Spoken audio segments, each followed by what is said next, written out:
Hey, it's Les from the TV Dudes. While at ATX Fest, I got to chat with Debi Mazar and Nico Tortorella from Younger. They were paired together, but luckily, I had help from Den of Geek editor Kayti Burt. She's the other voice asking half the questions during this, as we sat in the back of Roaring Fork and had a great chat with Debi and Nico. I hope you enjoy.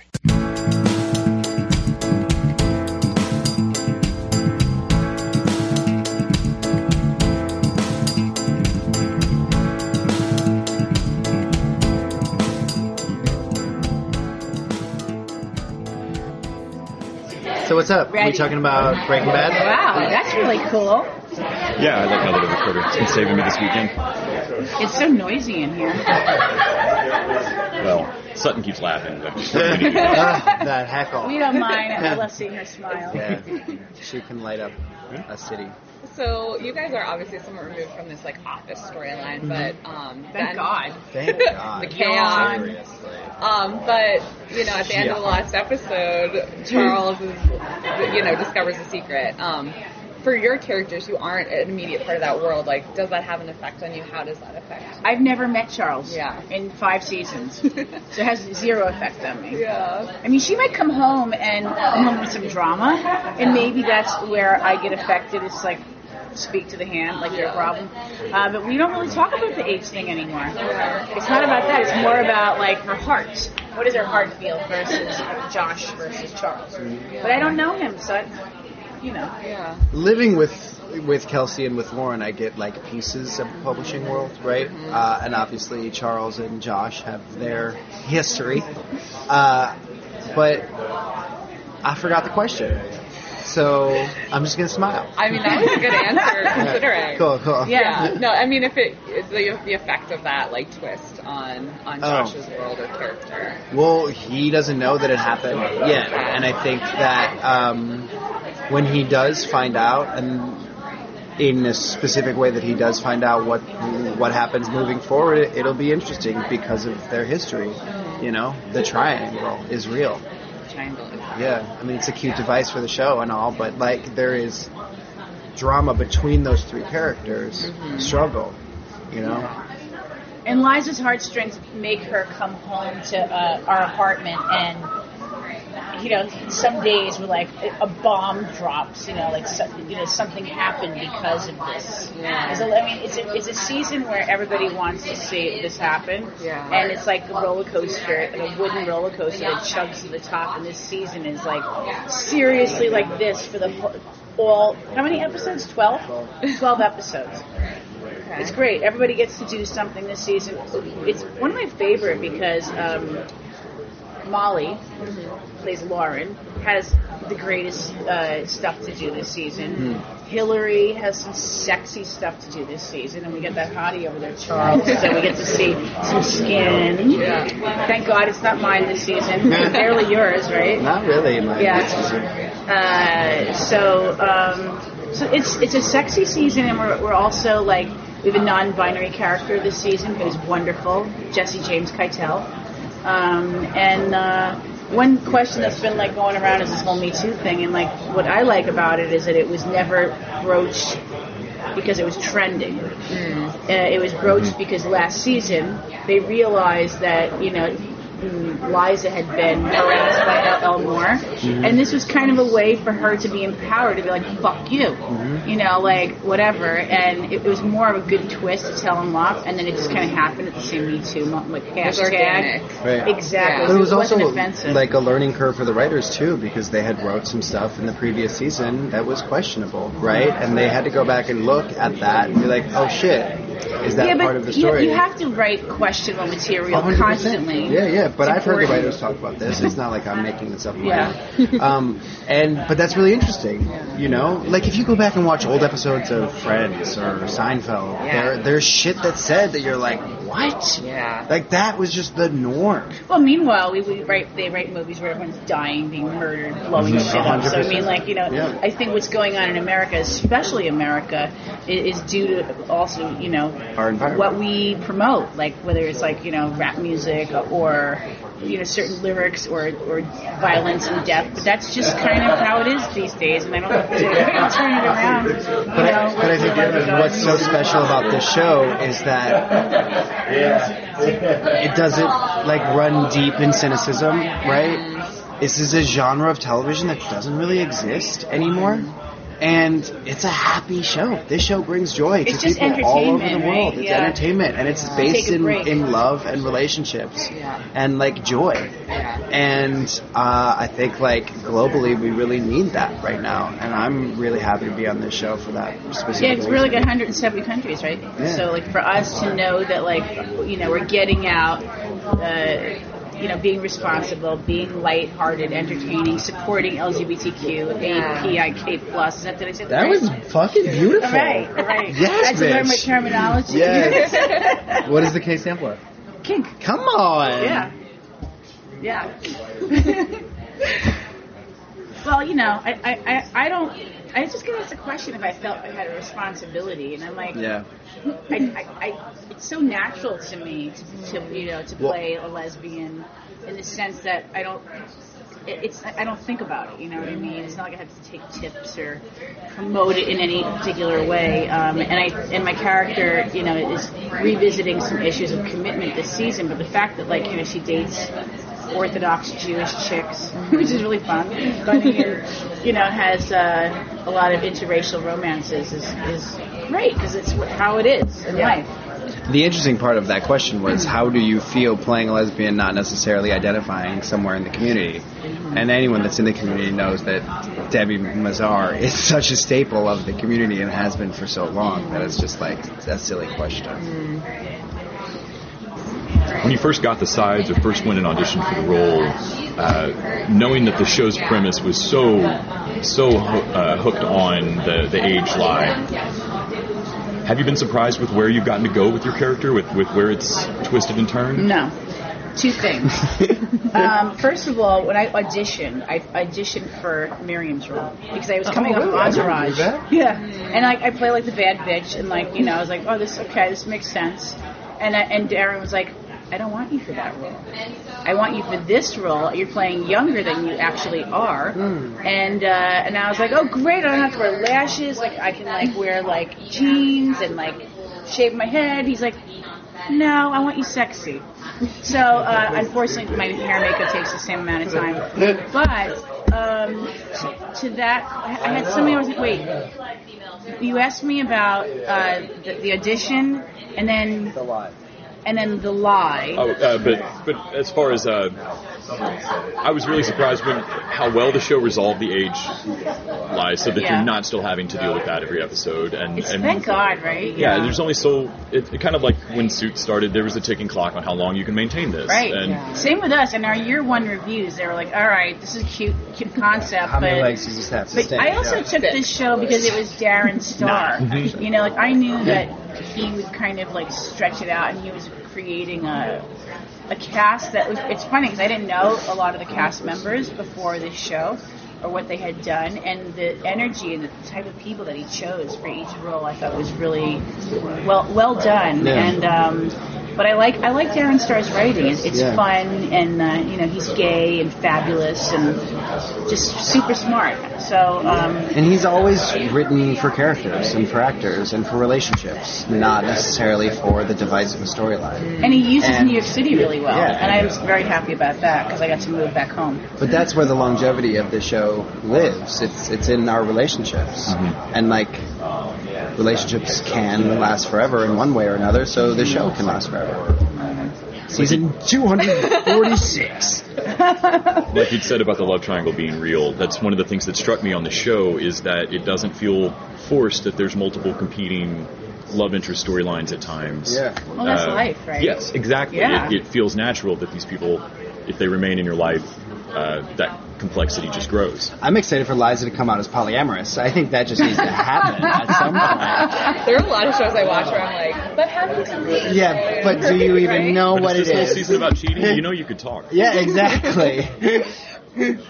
We did talk to Miriam a bit about directing an episode, and it was, I'm curious to get both of your perspectives. It was the honestly shifting of that role. my favorite episode we've ever shot.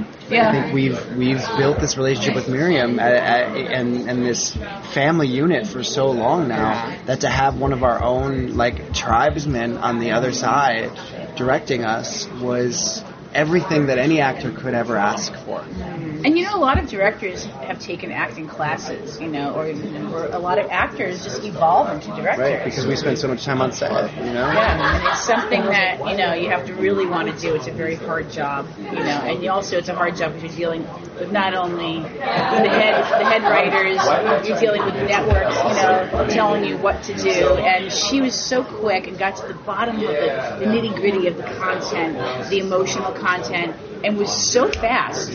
There's days where we're there for mind-boggling really another take? You really didn't get it? What fucking more do you want from me? I can't do another take. I can't do it again. I mean, I never say that, but in my mind, that's my internal conversation. I can see it. I know. There's one director in particular, and I'm like, oh. But Miriam, man, 2 takes, got it. And great, moving on. I got to eat with my children. And it Dinner. was a female director, female writers for the episode. It was just so much of our crew is female based, and it was really awesome to celebrate that. So. I don't really care about that. I'm kidding. As long as they're good, I don't care what's between their legs or between their ears. There's a scene on, I think it's the season finale from season 4, when you're in Ireland, being shown the painting from who's your mother-in-law? Yes. Oh my God. I laughed so hard at your face as she describes this painting, and then the reveal of how just on the nose It was so funny. They cut the kiss that we actually made out. Oh yeah, and they cut the kiss. Yeah, and meanwhile on the painting there was nothing. There was nothing on the painting that I recall. So y'all were looking at a blank. No, there was something vague, like watercolors. I don't even remember. Yeah. But it was a pussy. The painting. It was supposed to be like a vagina, and she's I'm sorry, I just said pussy so blatantly like that. Oh yeah, well, it's okay. Yeah. I like that word. All right, cool. Yeah. So it was funny. That was a funny scene. Have you had any particular moments where you just almost broke on set, things you've gotten to do where? Yeah. Oh yeah. No, we break the third wall all the time. I mean, just because it's a comedy, so we're having fun. Yeah. And we also fuck up. We don't nail it the first time. I mean, we have a blooper reel. And I'm kind of I'm a funny girl, but I'm the least used in the blooper things. I don't really, I go to work, I deliver, and I'm bye. Yeah. I don't really entertain it. Well, we also only work 2 days a week. You know what I mean? Depends. Yeah. But it's funny because they act off the camera a lot. Other actors, and I'm they're so damn funny. How come I'm not having that much fun? Even though I am. Yeah, you totally are. I just get the scene and then I move on instead of talking to the camera I don't do that. But I want to because they feel more free than me. I'm just all right, done, got it, all right. They're probably envying you, too. They're why can't they be more like that? No, I mean, I make my mistakes. I just don't do that thing into the camera. I'm trained to not look at cameras. I don't do reality like that. I mean, I'm starting to because now I can make money from certain things. Yes, ma'am. But I've never really enjoyed the looking into the camera process. I pretend that you're just not there. Mm-hmm. Yeah. So. I love the relationship between your two characters. We have fun, yeah. Do we get to see more of that? Oh yeah, a lot, cool. a lot. Yeah. Yeah, a lot of Josh's storyline this season is actually with Maggie. I just hope they never get us together, have Maggie turn. Oh my God, no. That'd be so weird. Well, we were asked a question at a panel in New York a few months ago of a dream celebrity to come guest star on the show, and Debbie said Madonna, and real quick I was okay, threesome, Maggie, Madonna, and Josh. I am here for that. So I think that would be the only time that Josh and Maggie are sharing an apartment. You know what I mean? It's funny because with all of my fabulous friends, they never want to bring in one of them. But I'm sure if you told Darren that Madonna was interested. She's not interested. I know. At all. I'm just saying. Like, I've asked multiple. I've never asked her, and I don't. I already made out with her, so and it's been published for a photo shoot. Rolling Stone. We can keep going down the roster though of your friends. Dita Von Teese said she would do it. Yes, Dita, please. But she might be too fabulous for it. I mean, what is she doing in Brooklyn? Passing through on one of her burlesque show, yeah. Come on. Just wrote it. That would be amazing. There you go. Yeah. Okay, Yes. no, but she's also my friend. I don't think I can make out with her. Josh and Dita. There I'm you fine. go. Yes, There Josh you go. and Dita. Yeah. I love her. We'll do this in much. season 10. Yes. Season Season shows 6. never Season go that 6. long, though. They might. I mean, fuck it. Why not? I'm down. Yeah, I would do the show honestly for the next long time. It's such a great show. We shoot 2-3 months out of the year. We get to live in New York. Yeah, we live in New Great. York. We have created such an amazing family, and it gives us time to work on our other shit. No one outside cares of about the show. family aspect, by the way. We do. It just sounds like we're selling a story. I always feel like. I'm not thinking about the story right now. I'm just having a conversation. I'm being. Y'all are pretending to like each other really well, so I appreciate it. It helps the interview. Yeah. Yeah. I mean, every cast says that. Meanwhile, That's not true, though. No? I've worked on shows where we are not a family at all. Yeah, I was in a family on Entourage. At all. No, come on. Yeah. Me and the guys, yeah. For sure. Yeah, a bunch of Roll with that bros. bro. Yeah. Sorry. Love Entourage. We love Entourage. I love my character. Yeah. Yeah. Do you guys have a character you want to find out the secret next?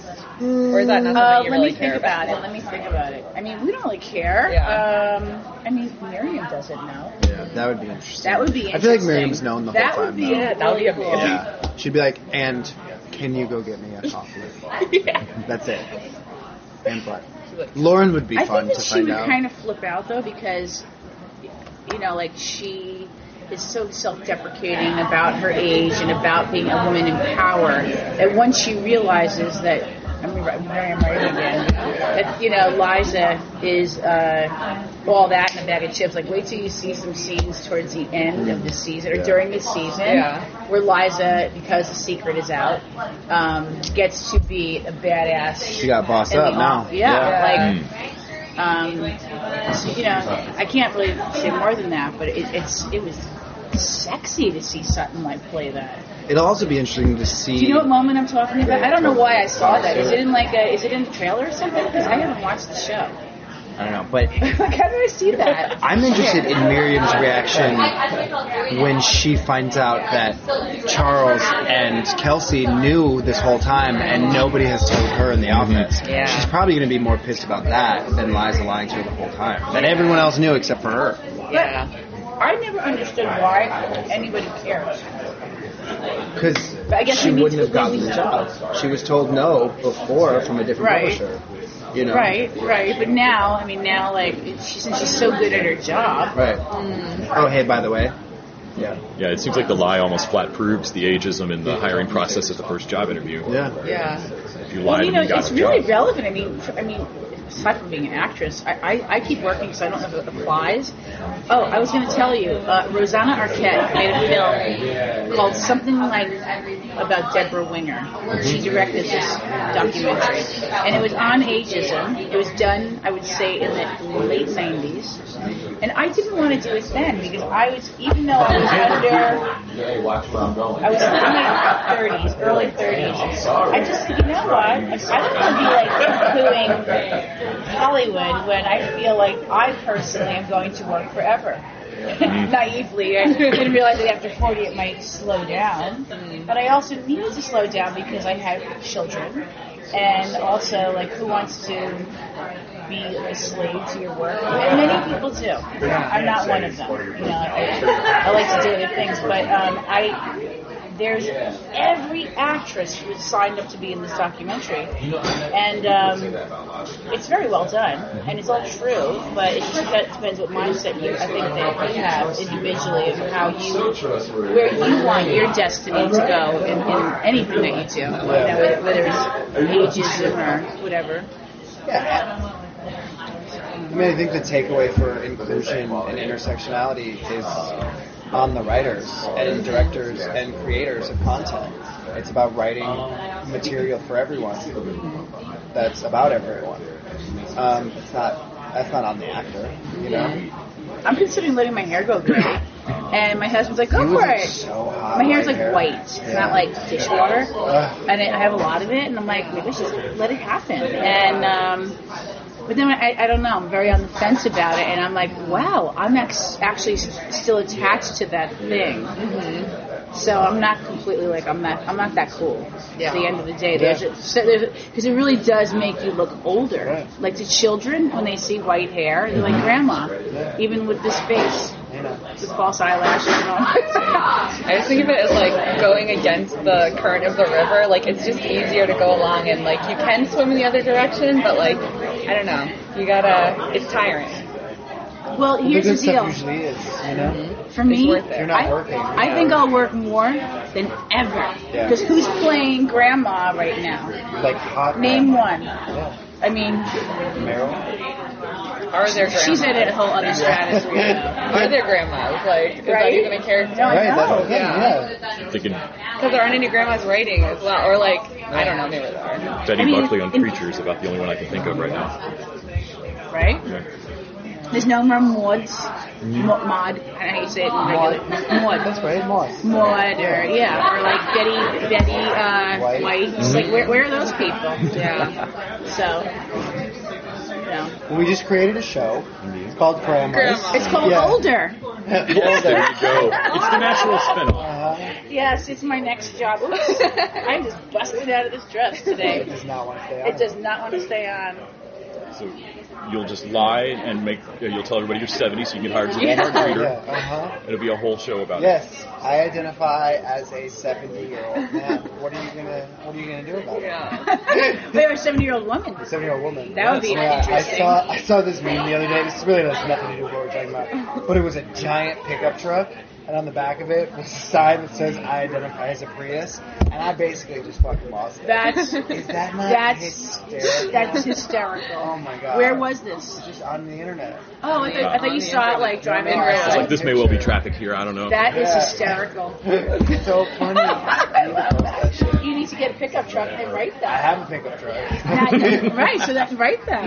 That's I so identify as a Prius. You should have my friend Kenny Sharp do one of like his, a hand painting situation. Well, do his like characters. He does cars. They look amazing. Yeah. You look on his Instagram, and then you can also write that. I identify as a Prius. Like something just happened. But some fucking environmentalist chick who's gonna like stamp your tires. So you gotta be careful. So how we got here in this conversation. But I've got it on tape. where do we go from here? You guys, I mean, you already have the season 6 renewal, which is exciting. Do you have... Sorry, I'm chewing ice. I love to chew ice. Are there things you'd like to see your characters do in season 6, or questions you have about your characters maybe that haven't been addressed that you're like, yeah, season 6 is the season? Well, maybe Josh get a last name. Josh is the only character on the show that doesn't have a last name. Wow. Interesting. Really? Yeah. Miriam Trout, okay. Yeah? Chow chow. Now this is the quiz. I would like to take the subway. I keep on saying it every season. I want to be in the train. I want to be moving underground like a real New Yorker. And I like the city used as a character. So I love that whole Mary Tyler Moore thing of like when you see the city, or even we use it really well. But I'm not the one that gets to really be walking around that much. I think we did a walk and talk last season. We're always stuck in my apartment with a glass of something, or in a cafe. I'd love to see Josh date a trans girl. I think that'd be fun. Yeah. Tackling that. What that looks like. I just want to have more girlfriends. Being in, or Maggie date a trans girl. That would be awesome too. Yeah. That would be beautiful. I want her to date a lot.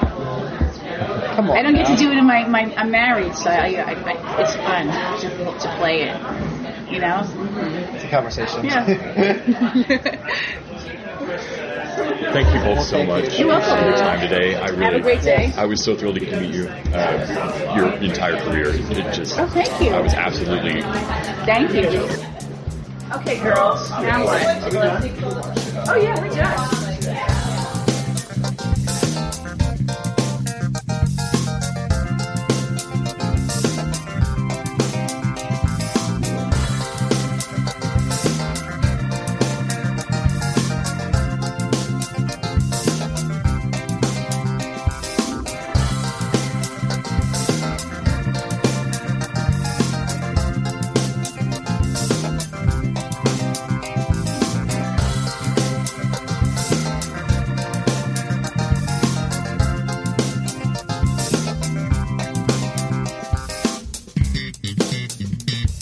The TV Dudes is an independently run podcast and a member of the Electric Sweater Podcast Network. We are exclusively listener supported. If you'd like to help us out, go to patreon.com/TVDudes. You can like us on Facebook and Twitter @TV Dudes. All the music for our show is by our friend and original TV dude, Gregory J. Amani Smith. To find out more about us, go to thetvdudes.com and electricsweater.com. I'm Grant Davis. Thanks for listening.